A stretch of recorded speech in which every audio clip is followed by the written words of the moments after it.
लाखों करोड़ों दरूद सलाम हज़रत मोहम्मद मुस्तफ़ा सल्लल्लाहु अलैहि वसल्लम पर और तमाम तारीफ़ें उस ज़ात की जिस ज़ात की तरफ हमने लौट के जाना है।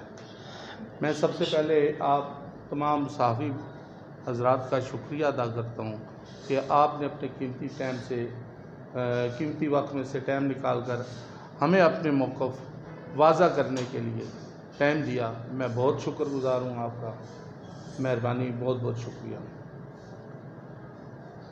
जहाँ तक ताल्लुक़ है आज की इस प्रेस कॉन्फ्रेंस का, आप तमाम हज़रात को इसका इल्म है कि गुज़श्ता सवा माह से कैंट बोर्ड ने वाह कैंट में एक हरासगी का माहौल पैदा किया हुआ है और उसमें इन्होंने ख़ास कर मेन कब्रिस्तान रोड, असल में इन्होंने इशू खड़ा किया है कमर्शियल नॉन कमर्शियल का, लेकिन बात यही हो रही है, हमने इनसे यही रिक्वेस्ट की है। बहरहाल हमारा पहले तो अमल दखल नहीं था, लेकिन जो लोग नुमाइंदगी कर रहे थे हम समझ रहे थे कि शायद वो ताजों की जंग लड़ रहे हैं, लेकिन जिस वक्त हम बीच में घुसे हैं, एहतजाज में इनके साथ गए हैं, तो हमें पता चला कि ये लोग तो पेड लोग हैं, ये पेड लोग हैं और जनाब ये किसी की इमा पर ताजों का सौदा कर रहे हैं और अपने मफादात का तहफ़्फ़ुज़ कर रहे हैं। तो उस सिलसिले में हम भी इनके साथ गए एहतजाज में जिस वक्त ये हम एहतजाज कर रहे थे, हम 4 घंटे वहाँ धूप में खड़े रहे, किसी ने हमें नहीं पूछा। बसरा साहब ने बिल्कुल गैर इंसानी फ़ेल किया। वो चाहिए तो ये था कि वो अपने एसी वाले दफ्तर से निकलते और ताजों के साथ आके कोई बात करते, लेकिन बसरा साहब ने अंदर ही से अपने एक एहलकार के ज़रिए नाम नहाद अंजुमन ताजा को पैगाम दिया कि आप अंदर आ जाएं मुज़ाकरात के लिए। इन्होंने बग़ैर किसी से मुशावरत किए, बग़ैर कोई मामला किए, ये इतनी तेज़ी से अंदर गए हैं जैसे शायद बसरा साहब वहाँ कोई मिठाई का टोकरा लेके बैठे हुए हैं। अंदर जाने से पहले मैंने नईम अशरफ, जो कि जिसका अंजुमन ताजा से कोई ताल्लुक़ नहीं है, वो स्कूल एसोसिएशन का कोई ओहदेदार होगा, उसका कतन ना कोई दुकान है ना कोई मामला है, ठीक है जी। बहरहाल जो भी नुमाइंदा तंजीम इन्होंने बनाई वो अंदर गई। अंदर जाने से पहले मैंने इनसे यही बात की, देखें आपको शायद, क्योंकि आप कभी आम ताजिर को मिले नहीं, आपको उनकी माली पोजीशन का नहीं पता, तो बेहतर ये है कि आप मुज़ाकरात तो बाद में होंगे, आपने तो एक वाज़ा मौक़िफ़ रखा कि कुछ हो जाए, जो 1.25 महीने से दुकानें सील हैं उनको डीसील करेंगे, उसके बाद हम अंदर जाएंगे या मुज़ाकरात करेंगे। चलें, कोई बात नहीं, अंदर चले गए, अपने मौक़िफ़ से थोड़ी देर के लिए हट गए। हमने कहा शायद अंदर जाके ये अपना मौक़िफ़ वाज़े अंदाज में ताजों का मतलब मसला हल करने के लिए कोशिश करें, लेकिन अंदर जाके उन्होंने एक ऐसा गैर कानूनी स्टाम्प पे ड्राफ्ट बनवाया, अगर वो पढ़ें तो वो मैं समझता हूँ कि वो एक काले कानून को तहफ़्फ़ुज़ देने के लिए वो उन्होंने जनाब वो स्टाम्प तैयार किया है और ताजों का कत्लेआम किया है और अपने मफादात। कौन सा इनमें से कौन सा ऐसा है मेरी समझ से बाहर है? आप बताएं, जितने ओहदेदारान हैं, कोई कैंट के बोर्ड की गाड़ी में बैठ के आता है, दुकानदारों से उनको ट्रैप करके स्टाम्प लिखाता है, किसी का प्लाजा गैर कानूनी है, किसी की पार्किंग गैर कानूनी है, कोई ताजर नहीं है। और फिर आपने जब एक वाज़ा मौक़िफ़ रखा, अंदर जाके आपने चेक और ड्राफ्ट की बात तो थी ही नहीं। पहले दिन से जिस वक्त बात हुई है, इन्होंने ये बात की कि जनाब हम जो है, हम कोई चेक नहीं देंगे, हम कोई एफिडेविट नहीं देंगे और हम कानूनी जंग लड़ेंगे। उसके लिए उन्होंने एक मखसूस ग्रुप जो है तश्कील दिया। होना तो ये चाहिए था कि जो अरबपति खरबपति प्लाजों वाले लोग हैं,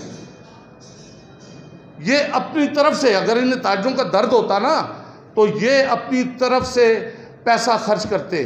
4-5 लाख रुपए इनके लिए कोई हैसियत नहीं रखता, ये नमक के बराबर भी नहीं है। लेकिन इन्होंने ताजों की, मासूम शहरियों की, मजलूम ताजों की जेबें काटी। इन्होंने 30-30 हज़ार रुपया, 25-25 हज़ार रुपया फ़ी दुकान फ़ीकस के हिसाब से लिया। फिर चलें, कोई बात नहीं, हम आपसे नहीं पूछते इस पैसे का क्या हुआ क्या नहीं हुआ। आप डी सील में गए, डी सील भी हो गई।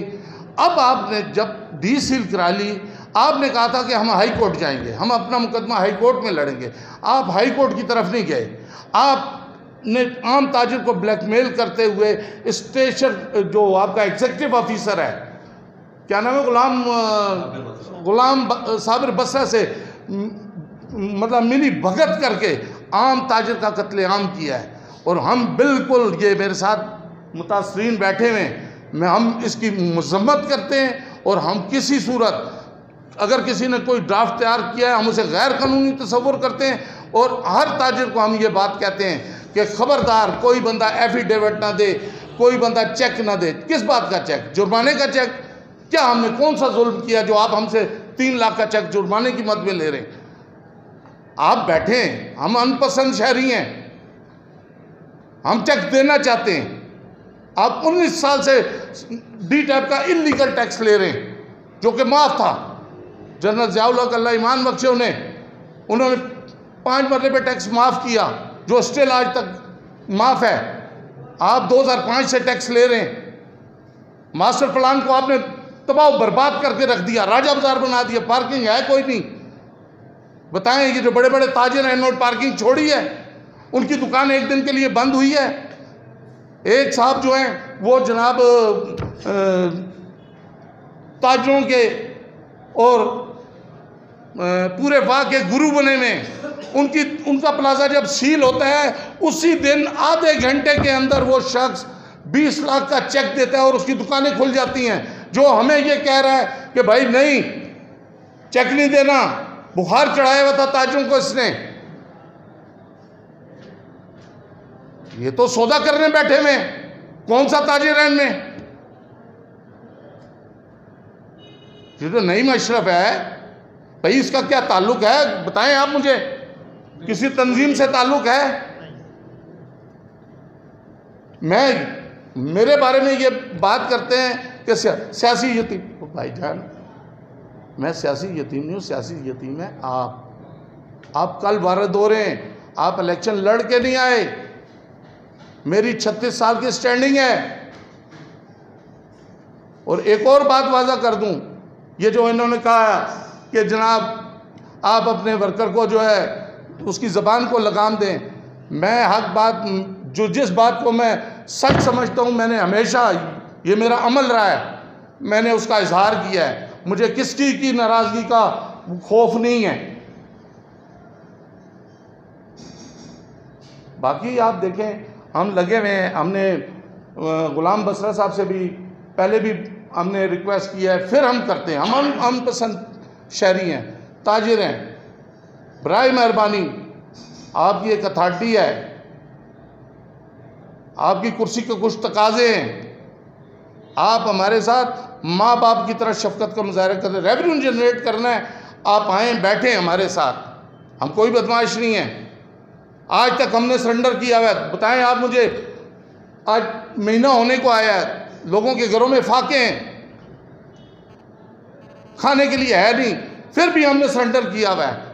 आप कहते हैं जनाब कि नहीं आप यकमुश्त इतने दे दें, आप बैठें, कोई दरमियाना रास्ता निकालें, लेकिन ऐसे लोगों के साथ नहीं जो ताजों का सौदा करने पर तुले हुए हैं।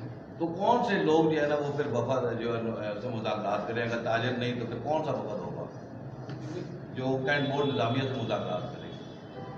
मुतासर ताजरों में से कोई वफा होना चाहिए। देखिए जी, ऐसा नहीं है कि यही लोग खाली 5 दिन तो टेबल पे बैठ के एक तंजीम बनाई है जिससे गुलाम साबिर बसरा साहब वाज़े तौर पे उसका इजहार कर चुके हैं कि ये तंजीम नुमाइंदा तंजीम नहीं है, ये गैर कानूनी है, ये इलेक्ट होके नहीं आई। फिर अब मेरी समझ से बाहर है बसरा साहब कैसे ट्रैप हो गए। बसरा साहब ने इन्हीं गैर नुमाइंदा जमात से जिनके बारे में कहा, टीवी पे खबरें चली, और अगले दिन ही बसरा साहब इन्हीं लोगों से मुज़ाकरात करते हैं और स्टाम्प का एक ड्राफ्ट तैयार करते हैं। इसका क्या मतलब है कि आप दोनों की ये मिली भगत है, आप मिल के ताजों का कत्लेआम करना चाहते हैं। तो ऐसा नहीं होगा। कतई नहीं होगा। हम लोग बैठने के लिए तैयार हैं, हम लोग बातचीत करने के लिए तैयार हैं। हम हुकूमत की पॉलिसी के रेवेन्यू जनरेट करें उसके हक में, लेकिन उसकी आड़ में हम कोई अंडर हैंड डील करने को तैयार नहीं।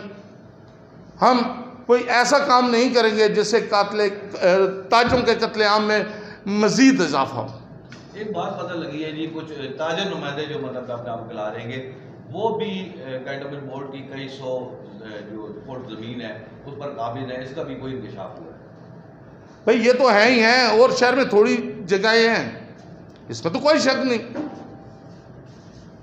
स्वीडिश कॉलेज ऐसे ही बन गया, हमें आप तीसरी मंजिल की इजाज़त नहीं देते। 20 साल पहले इन्होंने बनाया, जामा मस्जिद के पीछे 10 मंजिला फ्लैट बना दिए। बताएं उसको लाजक भी तो बताएं ना। आप कह रहे हैं कि शराब तेरे लिए तो हराम है, लेकिन शराब तो आपके लिए भी हराम है। इल्लीगल काम हुए तो आपने किए हैं, हमें आप बाउंड कर देते हैं। ये नक्शा है, इसके मुताबिक आप जनाब घर बनाएं, इसके मुताबिक ना बनाया हम डिमोलिश कर देंगे। क्या लाला रुख का मास्टर प्लान नहीं था, जो कि एक रजिस्टर्ड सोसाइटी थी? क्या उस वक्त लिखा गया था कि लाला रुख के मास्टर प्लान को डिस्टर्ब करके इसे राजा बाजार बनाना है हमने? पार्किंग का है, बताएं मुझे। नमाजी सड़क से गुजर नहीं सकता, बच्चे स्कूल जाते हुए सड़क से नहीं गुजर सकते। तो गिर साहब ये बताइएगा कि क्या कल भी आपकी तरफ से इंटरव्यू आया जिसका अजमा साहब की तरफ से जवाब दिया गया, आज भी आप जो है ना वो इस मीडिया टॉक में जो है उसी तस्दीक, तो क्या ये ताजरों के इस मकसद को जो है वो नुकसान नहीं पहुँचाएगी? लेकिन बात यह है, जिस तरह बसरा साहब ने इस तंजीम को गैर नुमाइंदा कहा है, लाला रुख का ताजर भी समझता है कि ये गैर नुमाइंदा तंजीम है, क्योंकि इलेक्शन नहीं हुआ। हाँ ठीक है, हर शख्स को हक है कि किसी की दाद रसी करे, किसी की तकलीफ़ कम करे, लेकिन उस तकलीफ़ कम करने के अमल में अपने मफादात का तहफ़्फ़ुज़ ना करे। बात समझ गए? हमें तो ये नज़र आ रहा है ना कि ताजिर को तो ढाल के तौर पे सामने रखा गया है, पीछे से ये अपने मफादात की तकमील कर रहे हैं। अगर तो ये ताजिर की बात करें फिर तो देखें, हम कभी बोले, ये 1 महीना हो गया मेरे ख्याल में, मैं जो है आज 2 या 3 दिन हुए हैं, मैं इनके साथ इज़हार यकजहती के लिए कैंट बोर्ड गया हूँ। बाहर खड़े हुए, हम सब बाहर खड़े। देखिए मैं 4 घंटे वहाँ खड़ा रहा हूँ, लेकिन जब मैंने देखा कि ये लोग ताजों के साथ ज्यादती करके अपने गैर कानूनी माल को तहफ़्फ़ुज़ दे रहे, तो फिर मुझसे बर्दाश्त नहीं हुआ।